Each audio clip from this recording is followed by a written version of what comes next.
नमस्कार. कसे आहात सगळे? मजेत ना? असायलाच पाहिजे. हे बघा, हे गुलाबाचं झाड आहे आणि त्याच्या प्रत्येक फांदीला कळ्या आलेल्या आहेत. मी आता तुम्हाला दाखवते. ह्या बघा.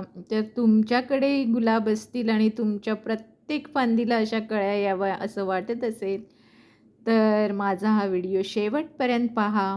जर व्हिडिओ आवडल्यास लाईक, शेअर आणि सबस्क्राईब करायला विसरू नका. तर सर्वप्रथम म्हणजे गुलाबाच्या झाडाला सूर्यप्रकाश, पाणी आणि माती हे 3 तर आवश्यकच गोष्टी आहेत. कमीत कमी 5 ते 6 तास सूर्यप्रकाश त्यांना मिळाला पाहिजे. दुसरं म्हणजे पाणी हे त्याला सकाळ संध्याकाळ तुम्ही घातलं पाहिजे. आणि तिसरं म्हणजे माती ही नेहमी अशी वरखाली, वरखाली अशी करून ठेवली पाहिजे. कारण काय होतं, कधी-कधी पावसाळ्यात भरपूर पाऊस पडतो. अशा वेळेस कुंडीत पाणी साचण्याचं शक्यता असते.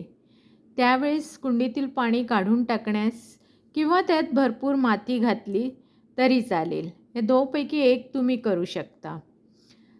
थर्ड थिंग म्हणजे कधी-कधी कुंडीमध्ये भरपूर प्रकारे गवत येतं किंवा रान म्हणू आपण त्याला, ते येतं. तर ते रान जर तुम्हाला काढायचं असेल, तर तुम्ही ते काढून टाकून दिलात, तर त्या गुलाबाची वाढ अजून चांगली होते. नंतर काही पानांवर काही रोग येतात, अशी पानं खुडली जातात, त्याला पांढरी बुरशी लागते.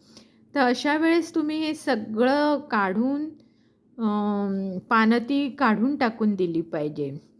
आणि सगळ्यात महत्त्वाचा आणि शेवटचा उपाय म्हणजे जर फुलं अशी गोड गुलाबाची फुलं आली, तर कोणाला नाही आवडणार?